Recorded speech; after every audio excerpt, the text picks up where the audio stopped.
Weekly current affair series का next video. आज का हमारा वीडियो है 4 फरवरी से लेके और 10 फरवरी के बीच जो इम्पोर्टेंट करंट अफेयर्स हैं उनसे संबंधित आज का हमारा वीडियो होगा। तो वीडियो शुरू करने से पहले यदि हमारा चैनल आपको पसंद हो तो चैनल को लाइक कीजिए और सब्सक्राइब कीजिए। तो आइए शुरू करते हैं। सबसे पहले हम देखेंगे कि आज की इस करंट अफेयर्स में हम क्या क्या पढ़ेंगे, तो उसको हम एक बार देख लेते हैं। तो सबसे पहले अंतर्राष्ट्रीय करंट अफेयर्स में हम देखेंगे कि गुयाना के प्रधानमंत्री मार्क फिलिप, गुयाना के प्रधानमंत्री कौन है? Mark Philip. तो गुयाना के प्रधानमंत्री मार्क फिलिप्स भारत की 6 दिवसीय आधिकारिक यात्रा पर आए हुए हैं। अर्थव्यवस्था में देखेंगे आरबीआई ने लगातार छठी बार जो रेपो रेट है वो 6.5% पर बरकरार रखा है। आदि महोत्सव 2024 10 से 18 फरवरी तक चलेगा। आपको मेजर ध्यानचंद नेशनल स्टेडियम नई दिल्ली में है। शंकर महादेवन जाकिर हुसैन को दिस मोमेंट के लिए सर्वश्रेष्ठ वैश्विक संगीत एल्बम ग्रैमी मिला है। राजनीतिक में देखेंगे हम लोकसभा ने वित्त विधेयक 2024 पारित कर दिया है। लोकसभा ने सार्वजनिक परीक्षा अनुचित साधनों की रोकथाम विधेयक 2024 पारित किया है। झारखंड में चंपई सोरेन के नेतृत्व वाली जेएमएम कांग्रेस गठबंधन ने विश्वास मत जीत लिया है। चौधरी चरण सिंह, पीवी नरसिम्हा राव और एमएस स्वामीनाथन को भारत रत्न से सम्मानित किया जाएगा। सरकार ने देश की आंतरिक सुरक्षा सुनिश्चित करने के लिए भारत म्यांमार के बीच मुक्त आवाजाही व्यवस्था को समाप्त कर दिया है। सरकार की योजना राष्ट्रीय राजमार्गों पर उपग्रह आधारित जीपीएस टोल संग्रह प्रणाली शुरू करने की है। सरकार ने 1663 किलोमीटर लंबी भारत म्यांमार सीमा पर बाड़ लगाने की घोषणा की है। लाल कृष्ण आडवाणी को देश के सर्वोच्च नागरिक पुरस्कार भारत रत्न से सम्मानित किया जाएगा। विज्ञान और प्रौद्योगिकी करंट अफेयर्स में हम देखेंगे व्योम मित्र महिला रोबोट अंतरिक्ष यात्री उड़ान भरने की तैयारी करती है। सरकारी योजनाएं करंट अफेयर्स में देखेंगे सरकार ने उपभोक्ताओं के लिए रियायती दरों पर भारत राइस लॉन्च किया। स्पोर्ट्स में देखेंगे कि भारत ने फाइनल में बांग्लादेश को हराकर सैफ अंडर 19 महिला चैंपियनशिप जीती है। आइए अब खबरों को हम डिटेल्स में देखते हैं। गुयाना के प्रधानमंत्री मार्क फिलिप्स भारत की 6 दिवसीय आधिकारिक यात्रा पर आए हैं। तो गुयाना के प्रधानमंत्री कौन हैं? ये हैं मार्क फिलिप्स हैं गुयाना के प्रधानमंत्री। ये 6 दिवसीय भारतीय यात्रा पर आए हुए हैं और फिलिप्स ने 6 फरवरी को विदेश मंत्री एस जयशंकर के साथ बैठक की। तो ये भारत के विदेश मंत्री हैं S Jaishankar. Next current affairs हम देखेंगे कि आरबीआई ने लगातार छठी बार रेपो रेट 6.5% पर बरकरार रखा। तो आरबीआई ने रेपो रेट में कोई बदलाव नहीं किया है। ये छठी बार रेपो रेट 6.5% पर बरकरार रखा है।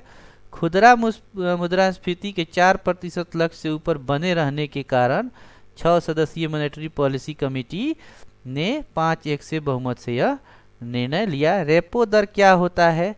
यह वह ब्याज दर है जिस पर बैंक अल्पकालिक तरलता अंतराल को संबोधित करने के लिए आरबीआई से धन उधार लेते हैं। अर्थात रेपो दर वो दर है जिस पे कमर्शियल बैंक जो हैं आरबीआई से अल्पकाल के लिए ऋण लेते हैं। अन्य प्रमुख जो ब्याज दर है उसमें अस्थाई जमा जो सुविधा है वो 6.25% है। सीमांत अस्थाई सुविधा 6.75% है और बैंक दर अभी वर्तमान में 6.75% बैंक दर है। तो आरबीआई की ये पॉलिसी मॉनेटरी कमेटी पॉलिसी है। नेक्स्ट देखते हैं कि और खुदरा आरबीआई गवर्नर शक्तिकांत दास ने उपभोक्ता मूल्य सूचकांक सीपीआई पर आधारित खुदरा मुद्रास्फीति चालू वित्तीय वर्ष के लिए 5.4% और अगले वित्तीय वर्ष के लिए 4.5% रखने का अनुमान है। तो रहने का अनुमान लगाया है। तो जो करंट जो ईयर चल रहा है उसमें 5.4%, और जो अगले वित्तीय वर्ष अर्थात 24-25 उसके लिए 4.5% रहने का अनुमान लगाया है। नेक्स्ट क्वेश्चन, कला और संस्कृति से करंट अफेयर्स देखेंगे। आदि महोत्सव 10 से 18 फरवरी तक ये चलेगा। ध्यानचंद नेशनल स्टेडियम नई दिल्ली में चलेगा। ये आदि महोत्सव चलेगा 10 से लेके और 18 फरवरी तक चलेगा। यह जो कार्यक्रम है जनजातीय मामलों के मंत्रालय के तत्वाधीन में ट्राइफेड, तो हम देख लेते हैं ट्राइफेड का फुल फॉर्म क्या होता है। Tribal cooperative marketing development federation of India, very important है। ट्राइफेड का फुल फॉर्म होता है tribal cooperative marketing development federation of India द्वारा आयोजित किया जाता है आदि महोत्सव। नेक्स्ट देखते हैं, शंकर महादेवन और जाकिर हुसैन को दिस मोमेंट के लिए, शंकर महादेवन और जाकिर हुसैन को दिस मोमेंट के लिए सर्वश्रेष्ठ वैश्विक संगीत एल्बम ग्रैमी मिला है। तो सर्वश्रेष्ठ वैश्विक संगीत एल्बम ग्रैमी किनको मिला है? शंकर महादेवन और जाकिर हुसैन को मिला है। दिस मोमेंट के लिए ये पुरस्कार मिला है। एल्बम दिस मोमेंट जो पिछले साल जून में रिलीज हुआ था जॉन मैकॉल्घिन, जाकिर खान, शंकर महादेवन, वी सेल्गनेस और गणेश राजगोपालन के 8 गाने हैं। तो इन दोनों को ये पुरस्कार मिला है। और ये 66 वार्षिक ग्रैमी अवार्ड 2024 का आयोजन 5 फरवरी 2024 को हुआ, लॉस एंजलिस में हुआ था। तो ये कौन सा ग्रैमी अवार्ड था? तो ये 66वां ग्रैमी अवार्ड था और ये आपको लॉस एंजलिस अमेरिका में हुआ है 66वां ग्रैमी अवार्ड समारोह।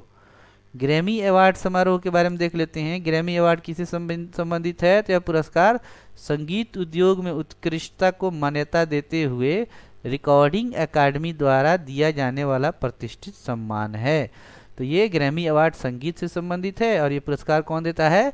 रिकॉर्डिंग अकादमी द्वारा दिया जाता है। अक्सर संगीत ऑस्कर कहा जाता है, ग्रैमी अवार्ड को संगीत का ऑस्कर भी कहा जाता है। और ये 1959 में शुरू हुआ। इसे ग्रामोफोन पुरस्कार भी कहा जाता था। तो पहले ये ग्रामोफोन पुरस्कार कहा जाता था। लोकसभा में वित्त विधेयक 2024 पारित हो चुका है। तो लोकसभा में वित्त विधेयक 2024 पारित हुआ है। नेक्स्ट, लोकसभा ने सार्वजनिक परीक्षा अनुचित साधनों की रोकथाम विधेयक 2024 पारित किया है। तो लोकसभा ने सार्वजनिक परीक्षा अनुचित साधनों की रोकथाम के लिए ये बिल पारित किया, जिससे नीट और जेई जैसे प्रवेश परीक्षाएं, यूपीएससी और एसएससी द्वारा आयोजित भर्ती परीक्षाएं और अन्य बोर्ड इसमें शामिल उनको किया गया है। इसमें दंड का प्रावधान भी है और अनुचित तरीके से शामिल होने के लिए न्यूनतम 3 साल की कैद है और 1 करोड़ तक का जुर्माना इसमें उसका प्रावधान है। 1 करोड़ तक का जुर्माना और 3 साल की कैद भी इसमें हो सकती है। झारखंड में चंपई सोरेन के नेतृत्व वाली जेएमएम कांग्रेस गठबंधन सरकार ने विश्वास मत जीत लिया है। तो चंपई सोरेन ने विश्वास मत जीत लिया है, वहाँ के ये चीफ मिनिस्टर बने हैं। झारखंड में कुल 81 जो विधानसभा सीट है उसमें इनको बहुमत मिला है। 47 इनके पक्ष में वोट आया और 29 जो इनके विपक्ष में वोट आया। नेक्स्ट क्वेश्चन देखते हैं। चौधरी चरण सिंह, पीवी नरसिम्हा राव और एमएस स्वामीनाथन को भारत रत्न से सम्मानित किया जाएगा। तो 3 व्यक्तियों को, चौधरी चरण सिंह, पीवी नरसिम्हा राव और एमएस स्वामीनाथन को ये पुरस्कार आपको दिया जाएगा भारत रत्न। आइए देखते हैं चौधरी चरण सिंह के बारे में। तो भारत के ये पूर्व प्रधानमंत्री, स्वतंत्रता सेनानी और किसान नेता भी रहे हैं। इनका योगदान है भारत के 3रे उप प्रधानमंत्री और 5वें प्रधानमंत्री के रूप में इन्होंने कार्य किया है। उत्तर प्रदेश के मुख्यमंत्री और केंद्रीय गृह और वित्त मंत्री जैसे पद उत्तर प्रदेश के ये मुख्यमंत्री भी रहे हैं। तो ये इम्पोर्टेंट है। ये पीवी नरसिम्हा राव हैं, इनके बारे में देखते हैं। भारत के ये 9वें प्रधानमंत्री 91 से लेके और 1996 के बीच ये भारत के प्रधानमंत्री रहे हैं। और आर्थिक सुधार उनके कार्यकाल के दौरान भारतीय अर्थव्यवस्था को खोलने का श्रेय दिया जाता है। तो इन्हीं को भारतीय अर्थव्यवस्था को खोलने का श्रेय दिया जाता है। और ये दक्षिण भारत से भारत के प्रधानमंत्री बनने वाले पहले व्यक्ति हैं पीवी नरसिम्हा राव। आर्थिक सुधारों के जनक पूर्व प्रधानमंत्री मनमोहन सिंह को भारत में आर्थिक सुधारों का सच्चा जनक बताया गया है। Doctor MS. स्वामीनाथन ये प्रख्यात कृषि वैज्ञानिक और भारत की हरित क्रांति के ये जनक हैं। नॉर्मन बोरलॉग के साथ सहयोग किया इन्होंने, तो ये इनकी उपलब्धि है। अगला देखते हैं। सरकार ने देश की आंतरिक सुरक्षा सुनिश्चित करने के लिए भारत और म्यांमार सीमा के बीच आवाजाही व्यवस्था को समाप्त कर दिया है। भारत और म्यांमार के बीच आवाजाही व्यवस्था को फिलहाल समाप्त कर दिया गया है। सरकार की योजना राष्ट्रीय राजमार्गों पर उपग्रह आधारित जीपीएस टोल संग्रह प्रणाली शुरू करने की है। तब जीपीएस के द्वारा टोल संग्रह किया जाएगा। Next question. सरकार ने पूरी 1643 किलोमीटर लंबी भारत म्यांमार सीमा पर बाड़ लगाने की योजना की घोषणा की है। तो भारत और म्यांमार की जो सीमा है टोटल कितने किलोमीटर की लगती है, ये इम्पोर्टेंट सवाल है। तो ये टोटल 1643 किलोमीटर भारत और म्यांमार की सीमा लगती है और पूरी सीमा का पर बाड़ लगाया जाएगा। Next question. लाल कृष्ण आडवाणी को देश के सर्वोच्च नागरिक पुरस्कार भारत रत्न से सम्मानित किया जाएगा। तो लाल कृष्ण आडवाणी को भी भारत रत्न से सम्मानित किया जाएगा। आइए इनकी जीवनी हम एक बार देख लेते हैं। इनका जन्म 8 नवंबर 1927 को कराची में इनका जन्म हुआ था और भारत छोड़ो आंदोलन के दौरान ये आरएसएस से जुड़े। 1957 की शुरुआत में अटल बिहारी वाजपेयी की सहायता के लिए दिल्ली स्थानांतरित हो गए। 25 फरवरी 1965 को कमला आडवाणी से इनकी शादी हुई। इनके 2 बच्चे भी हैं। अप्रैल 1970 में राज्यसभा में इन्होंने प्रवेश किया। दिसंबर 1972 में भारतीय जनसंघ के अध्यक्ष चुने गए। तो भारतीय जनसंघ के अध्यक्ष कब चुने गए? 1972 ईस्वी में। और 1975 में जो आपातकाल लगा था उसमें इनको गिरफ्तार किया गया था। मार्च 1977 से जुलाई 1979 तक केंद्रीय सूचना एवं प्रसारण मंत्री का पद इन्होंने संभाला। मई 1986 में भाजपा के पार्टी अध्यक्ष बने। तो ये बीजेपी के पार्टी अध्यक्ष कब बने? 1986 में। और मार्च 1988 में पुनः ये चुन लिए गए भाजपा के अध्यक्ष के रूप में। 1988 में भाजपा सरकार में ये गृह मंत्री का पद इन्होंने संभाला। 1990 में सोमनाथ से अयोध्या तक ये राम रथ इन्होंने 1990 में शुरू किया। भारत की स्वर्ण जयंती मनाने के लिए 1997 में स्वर्ण जयंती रथ यात्रा भी इन्होंने शुरू की। 1999 से 2004 तक गृह मामलों के कैबिनेट मंत्री के रूप में काज किया। जून 2002 से मई 2004 तक भारत के उप प्रधानमंत्री के रूप में भी ये रहे हैं। नेक्स्ट क्वेश्चन देखते हैं। व्योम मित्र महिला रोबोट अंतरिक्ष यात्री उड़ान भरने की तैयारी कर रही है। कौन है? व्योम मित्र हैं। ये महिला रोबोट अंतरिक्ष यात्री हैं। इस वर्ष की तीसरी तिमाही में इसरो के गगनयान मिशन से पहले अंतरिक्ष में उड़ान भरेंगी। कौन? व्योम मित्र। व्योम मित्र जिसका नाम अंतरिक्ष मित्र रखा गया है, केवल एक रोबोट नहीं, वह मानव अंतरिक्ष उड़ान के लिए भारत की सीढ़ी है। यह महिला रोबोट अंतरिक्ष यात्री 2024 में अकेले उड़ान भरेगी। गगनयान मिशन के लिए तकनीकी परीक्षण करेंगी। 2025 में भारत की पहली मानव अंतरिक्ष उड़ान होगी। तो 2025 में भारत की पहली अंतरिक्ष उड़ान होगी। नेक्स्ट देखते हैं।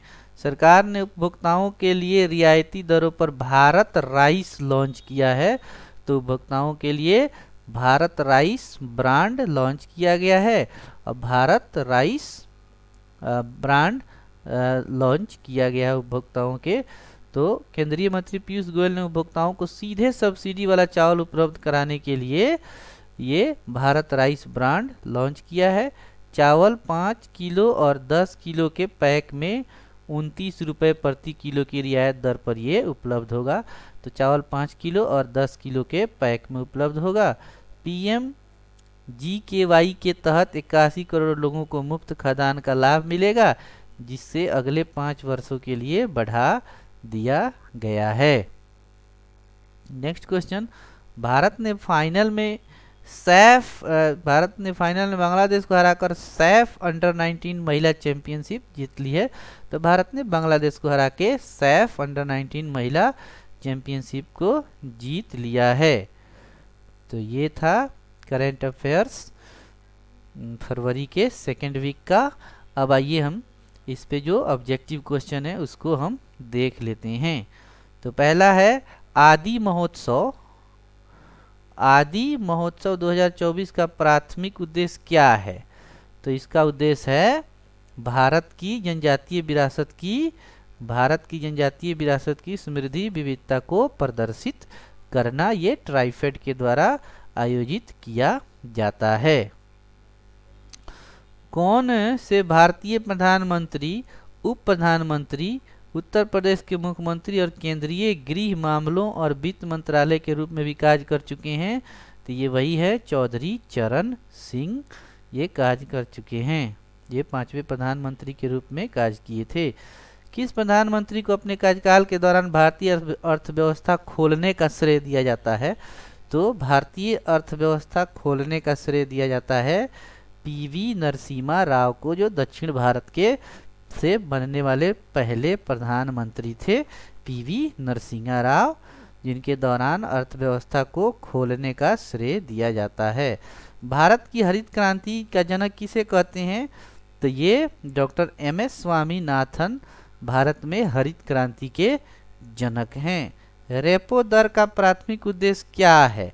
तो इसका उद्देश्य है बाजार में धन आपूर्ति को विनियमित करने और मूल्य मुद्रास्फीति का मुकाबला करने के लिए ये होता है। वर्तमान में ये रिजर्व बैंक ने इसको चेंज नहीं किया है। भारत और म्यांमार के संदर्भ में FMR का क्या अर्थ है? तो इसका अर्थ है फ्री मूवमेंट रेगीम, जिसको भारत और म्यांमार के बीच मुक्त आवाजाही को बंद कर दिया गया है। नेक्स्ट क्वेश्चन, 2024 सैफ अंडर 19 महिला चैंपियनशिप किसने जीती? तो ये भारत ने जीता भारत ने बांग्लादेश को हरा के ये जीता है सैफ अंडर 19 का चैंपियनशिप। तो ये हो जाएगा हमारा 2024 में सैफ अंडर 19 महिला चैंपियनशिप किसने जीता? तो ये भारत ने जीता बांग्लादेश को हरा के। लोकसभा में वित्त विधेयक 2024 किसने पेश किया? तो ये वित्त मंत्री निर्मला सीतारमन ने वित्त विधेयक को पेश किया। नेक्स्ट क्वेश्चन, सरकार राष्ट्रीय राजमार्गों पर टोल संग्रह के लिए कौन सी तकनीक लागू करने की योजना बना रही है? तो ये बना रही है सैटेलाइट आधारित GPS तकनीक। राष्ट्रीय राजमार्गों पर टोल संग्रह की नई प्रणाली के तहत टोल टैक्स कैसे काटा जाएगा? तो ये काटा जाएगा बैंक खातों से सीधे कटौती कर ली जाएगी GPS के द्वारा। नेक्स्ट, गुयाना के वर्तमान प्रधानमंत्री कौन हैं जो फरवरी में भारत का दौरा करेंगे? तो ये है मार्क फिलिप्स, वहाँ के प्रधानमंत्री हैं गुयाना के। नेक्स्ट क्वेश्चन, फरवरी 2024 में उपभोक्ताओं को सीधे सब्सिडी वाला चावल उपलब्ध कराने के लिए सरकार द्वारा लॉन्च किए गए ब्रांड का क्या नाम है? तो इसका नाम है भारत राइस। इसका नाम है भारत राइस। तो इस ब्रांड का नाम है भारत राइस। नेक्स्ट क्वेश्चन, सार्वजनिक परीक्षा अनुचित साधनों की रोकथाम विधेयक का मुख्य उद्देश्य क्या है? तो इसका उद्देश्य है निष्पक्ष सार्वजनिक परीक्षाएं सुनिश्चित करना, इसका मुख्य उद्देश्य है। नेक्स्ट क्वेश्चन, भारत म्यांमार सीमा की लंबाई कितनी है जिस पर भारत सरकार बाड़ लगाएगी? तो ये कुल लंबाई है 1643 किलोमीटर। भारत और बांग्लादेश की बॉर्डर की लंबाई। नेक्स्ट क्वेश्चन, भारत और म्यांमार सीमा पर मुक्त आवाजाही व्यवस्था FMR का उद्देश्य क्या था? तो इसका उद्देश्य था लोगों को बिना दस्तावेज के एक दूसरे के क्षेत्र में 16 किलोमीटर तक जाने की अनुमति, जिसको फिलहाल के लिए बंद कर दिया गया है। सरकार भारत म्यांमार सीमा पर बाड़ाबंदी क्यों कर रही है? तो ये कर रही है उग्रवाद और तस्करी पर अंकुश लगाने के लिए। झारखंड राज्य विधानसभा में विश्वास मत जीतने वाली गठबंधन का नेतृत्व कौन कर रहे हैं? तो ये कर रहे हैं चंपई सोरेन जी कर रहे हैं। नेक्स्ट क्वेश्चन, किस भारतीय संगीतकार को फ्यूजन बैंड शक्ति का हिस्सा है ने अपने नवीनतम एल्बम दिस मोमेंट के लिए सर्वश्रेष्ठ वैश्विक संगीत एल्बम श्रेणी में ग्रैमी पुरस्कार मिला है? तो ये मिला है आपको शंकर महादेवन और जाकिर हुसैन को ग्रैमी पुरस्कार मिला है दिस मोमेंट के लिए। शंकर महादेवन और जाकिर हुसैन को दिस मोमेंट के लिए ये पुरस्कार मिला है, सर्वश्रेष्ठ वैश्विक संगीत एल्बम ग्रैमी पुरस्कार। नेक्स्ट क्वेश्चन, अनुभवी भारतीय शास्त्रीय संगीतकार राकेश चौरसिया कौन सा संगीत वाद्य यंत्र बजाते हैं? तो ये चौरसिया जी बजाते हैं बांसुरी। भारतीय राकेश चौरसिया बजाते हैं बांसुरी।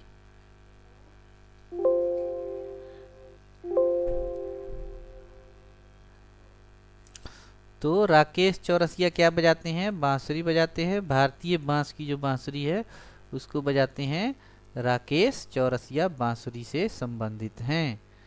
नेक्स्ट क्वेश्चन, फरवरी 2024 में लाल कृष्ण आडवाणी को किस पुरस्कार से सम्मानित किया जाएगा? तो लाल कृष्ण आडवाणी को भारत रत्न से सम्मानित किया जाएगा। नेक्स्ट क्वेश्चन, उस महिला रोबोट अंतरिक्ष यात्री का क्या नाम है जो इसरो के गगनयान मिशन से पहले अंतरिक्ष में उड़ान भरेगी? तो ये है व्योम मित्र।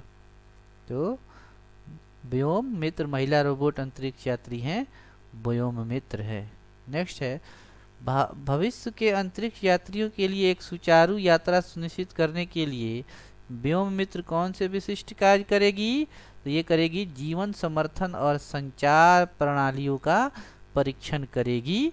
व्योम मित्र जीवन समर्थन और संचार प्रणालियों का ये परीक्षण करेगी। तो ये इम्पोर्टेंट करेंट अफेयर्स थे फरवरी के सेकेंड वीक के। तो हमारा वीडियो यदि आपको पसंद आए तो वीडियो को लाइक कीजिए, चैनल को सब्सक्राइब कीजिए और अपने दोस्तों के साथ शेयर कीजिए। थैंक यू, धन्यवाद।